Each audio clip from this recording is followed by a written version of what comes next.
سلام درنو لیدونکو، دغه نقشه ستاسې ګورئ دا د کابل ښاروالۍ لخوا اعلان شوې ده او د کابل ولایت دا د کابل ولایت ده. که تاسو دقیق وګورئ د جمهوریت وخت کې دا ودانۍ پکې ودانه شوله. دا د کابل ولایت دا ودانۍ جوړه شوه او دا د صدارت څلور لارې ده.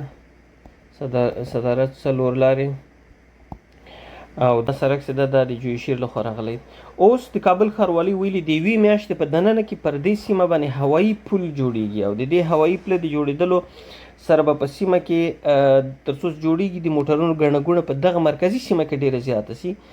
دا کومه نقشه چې اعلان شوې ده دا نقشه ده. دا سړک چې ده د جوی شیر لخوا راغلی ده او د صدارت څلور لارې باندې هوایي پل جوړیږي او دا نوي ښار خواته تللی او دا اوسنی د افغانانو خواته د خوی مرکز نه د سالنګ واټ ته عمومي. دا نقشه په بل تصویر کې دغه ډول ښودلې ده. اوس به راشو زه به تاسو ته کابل ښاروالۍ چې کوم پلان اعلان کړی په دې نقشه کې تاسو ګورئ دغه سیمه ده او د کابل ولایت مخامخ دا د کابل ولایت ده. دا سړک خو دا سټلایټ تصویر پخوانی ده ولې په دې کې ډېر کار شوی ده. اوس دا سیمه کې د جوی شیر سړک چې ده نوم یې ډېر پخوانی نوم ده. په هر صورت باندې دلته یو ویاله وه پخوا د کابل ښار نه بیله سوې سیند نه بیله سوې وه. د نواباد په سیمه کې بیا دا همداسې راتلله د افغانستان جمهوري ریاست ته دا سړک کوز سیمه کې په دغه سیمه کې ستاسې وښیم د جوی شیر په نامه باندې نومول شوی و. په دغه سیمه کې چې وه دا پخوانی یو ویاله د کابل له سیند نه رابیله سوې وه. د نواباد په سیمه کې په دغو سیمو کې چې وه تقریبا کمجي کې دا ویاله دغه سیمه کې دغلته لاندې په دې هغه کې ده په دې سیمه کې چېرته دا ویاله بیله سوې وه دغسې د دغه دولتي هغه مخې ته راغلې وه. منځ کې د دولتي د وسلو جوړولو پخوا اوس ګودامونه دي او دا سړک چې ده د جوی شیر چې ورته وایي د ویاله پخوا دا په دغه منطقه کې همداسې مستقیمه راغلې وه او دا که ستاسو یادیږي که به نه د عبدالرحمن خان جومات مخې ته د پارک زرنګار کې یو هغه تېره سوې یو ویاله. بیا دا د استقلال لیسې ته دننه تللې وه. د هغه نه د افغانستان جمهوري ریاست ته پخوانی ویاله وه. د کابل د ډېر پخواني ښار او دا د کابل په ختیځ کې کومې ځمکې وي د کابل اوسني ښار په ختیځ کې د مرکز په ختیځ کې د هغو ځمکو د اوبه کولو دپاره په هر صورت باندې دا د طالبانو تر تېر حکومته پورې په دې کې اوبه راتللې او ښې ډېرې پرېمانه. دغه سړک چې ده دا پورته ډېر نری سړک تللی و. دی د جوی د همدې په نامه باندې ونوموو. په هر صورت اوس به موږ تاسو په دې خپل سړک باندې بحث وکړو.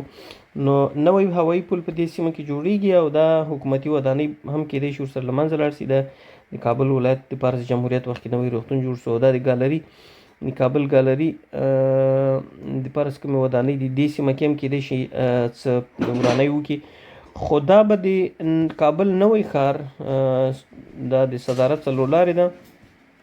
تاسې ګورئ صدارت څلور لارې او شهرنو دا خو هم څه ده د زاړه شهرنو بیا دا سړک هم اوس پرانیستل شو. پخوانی وزارت داخلي له خوا نه چې کوم سړک راغلی نو دا ګڼه ګوڼه ستاسې د موټرونو ګورئ په دې سیمه کې دا به سره هغه کې وویشي. ځکه که د کابل د شهرنو له خوا نه که موټر راځي د مزنګ خواته ځي نو هغه به دلته په هوایي پله باندې ځان د جوی شیر دې سړک ته برابروي او مستقیم به داسې راځي د مزنګ له سړک سره به یو ځای کېږي. نو د دې سړک دا پل چې دا د پروانېدو په سیمه کې چې کوم پل ده تر هغه نه وړاکی ده او د دې کار کېدای شي لږ اسانه وي ځکه دا سیمه چې ده د غره خوا دغه علاقه په لوړه کې ده او دا به ډېر زیات اوس تر څو جوړیږي مشکل به پیښیږي خو وروسته به کیدای شي مشکل په بشپړ ډول باندې په دغه سیمه کې د ښار حل کړي. البته دا کیدای شي په نورو سړکونو باندې هم ګڼه ګوڼه کمه کړي په خاص ډول باندې په د افغانانو باندې ځکه دا موټرونه په پخوا د کابل د ولایت مخې ته په دې سړک باندې راتلله او دا د ګلبهار سنټر او د اورجي مخې ته په دې سړک باندې به راتاوېده. دلته به د زیرزمیني پر سر باندې په دې علاقې باندې به ډېر زیاته ګڼه ګوڼه وه. نو اوس ښکارېږي چې په دې سړک باندې د ګڼې ګوڼې د کمېدو لپاره به دا هوایي پل چې د ښار زړه ده تقریبا دې ته زیرزمیني سر وایي په دې علاقې باندې به د بیروبار د کمېدو ډېر زیات مشکل حل شي دې خواته. او اوس به تاسو وایئ چې د ښار له ختیځ نه که موټر ځي د ښار لویدیځ ته هغه خو یو بل پل د کابل ښاروالۍ ویلی دي چې هغه منار د څلي په منطقه کې به جوړیږي. د جادې په خوا کې په دې علاقه کې یو پل جوړیږي د چمن حضوري او د بالیسار په منځ کې. او دا سړک هم چې دا لویږي 4 سرکه کېږي د کابل د کارتیناو سرک، نو دا پل مخامخ به راځي داسې به تېرېږي. او یا ممکن د لوګر پر سړک د بالیسار خواته دا پل ورکي، ولې دا د منار نجات څلی ده په دې سیمه کې جوړیږي. نو دا سړک مخامخ بیا راغلی ده 4 سرکه کېږي او په مستقیم ډول باندې تیر شوی ده. د کابل د ابن سینا روغتون کې دلته ډیر لوی بل پل جوړیږي ورته.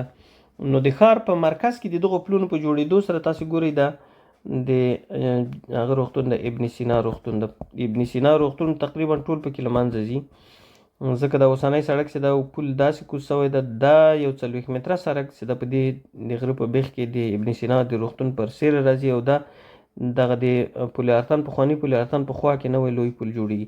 نو دا ګڼه ګوڼه په دې سړکونو سره د ښار د لویدیځ او مرکز ترمنځ په بشپړ ډول تقریبا حل کېدونکې ده. نو په دې هیله باندې چې ډېر ژر د صدارت په څلور لارې کې دغه پل تاسو ننداره کوئ او د کابل د ټرافیکو نظم ورسره رامنځته سي. پلونه قیمته جوړیږي، خصوصا د ښار په زړه کې. د اوس لپاره ښاروالي څه نه دي ویلي څومره مصرف پرې راځي، خو د هغه پل ته قیمت ته په کتو سره ممکن $2 میلیون لګښت ولري. او دا لومړني کارونه چې دا څنګه شروع شول، په هغه وختو کې انجینرانو تصور داسې کوو چې د یو کار افتتاح سخته ده یا شروع یې سخته ده، وروسته بیا تجربه زیاتیږي او امکانات هم ورته پیدا کیږي. په 2015 کال کې چې د کابل ښار د پرمختیا لپاره کم کارونه شروع شول، په هغه وخت کې د سړک جوړول خلکو ته ډېر سخت ښکارېده او تصور یې نه کوو چې د دوی د کور مخې سړک به هم یو وخت کې جوړ شي. بیا چې جوړ شول فکر یې کوو که دا خراب شي څومره به په سختۍ بیرته جوړیږي، ولې اوس داسې ښکارېږي چې هغه کار هغه پرمختیایي کار یو نظم پیدا کړی ده او د سړک د جوړولو کار یې اوس په یو عادي د ښاروالۍ دپاره یو روزمره یو عادي کار باندې بدل شوی ده. نو د پلونو جوړول هم همداسې په کابل کې سخت ښکارېده، تر اوسه پورې هم خلکو ته سخت ښکارېږي، خو اوس یې داسې ښکارېږي چې تجربه مخ په زیاتېدو باندې ده او امکانات هم د پل جوړولو هم له تخنیکي اړخه او هم له مالي اړخه دا مخ په زیاتېدو باندې ده. کېدای شي تاسې په راتلونکو څو کلونو کې د کابل په مختلفو څلور لارو باندې نوي هوایي پلونه وګورئ.